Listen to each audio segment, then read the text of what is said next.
क्या आपने कभी सोचा है कि जिस साधारण से दिखने वाले बेलपत्र को हम हर सोमवार महादेव पर चढ़ाते हैं, उसके भीतर साक्षात शक्तियों का एक पूरा ब्रह्मांड बसता है।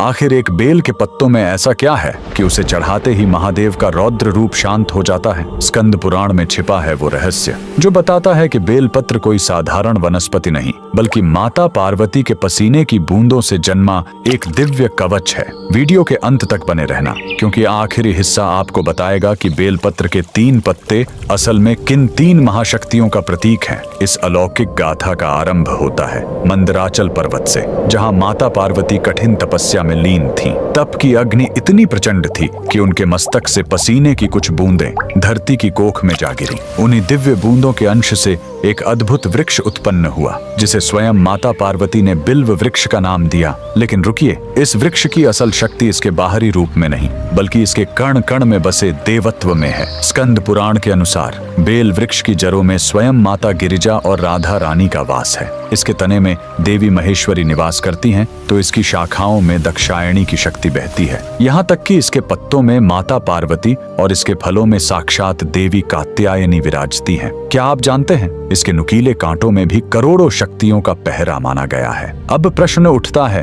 कि आखिर महादेव को ये इतना प्रिय क्यों है? महादेव का स्वभाव अग्निमय और रौद्र है। वे विष के प्रभाव और ब्रह्मांड की ऊर्जा को अपने भीतर समेटे हुए हैं। बेलपत्र की प्रकृति अत्यंत शीतल और शुद्ध होती है। जैसे ही ये पत्ता शिवलिंग को स्पर्श करता है, यह महादेव की उस प्रचंड ऊष्मा को सोख लेता है और उन्हें परम शांति प्रदान करता है। इसके साथ ही इसके 3 पत्ते कोई संयोग नहीं है। ये साक्षात महादेव के त्रिनेत्र, उनके त्रिशूल और सृष्टि के त्रिदेव ब्रह्मा, विष्णु, महेश के प्रतीक माने जाते हैं। शिव पुराण कहता है कि जो भक्त एक बेलपत्र भी श्रद्धा से अर्पित करता है, उसके 3 जन्मों के पाप ऐसे नष्ट हो जाते हैं जैसे अग्नि में तिनका। यह केवल एक पत्ता नहीं, बल्कि भक्त के पूर्ण समर्पण का हस्ताक्षर है। तो अगली बार जब आप बेलपत्र तोड़े या चढ़ाएं, तो याद रखें, आप प्रकृति का एक अंश नहीं, बल्कि साक्षात शक्ति का स्वरूप महादेव को सौंप रहे हैं। अगर आप भी महादेव की इस दिव्य शीतलता के भक्त हैं, तो कमेंट्स में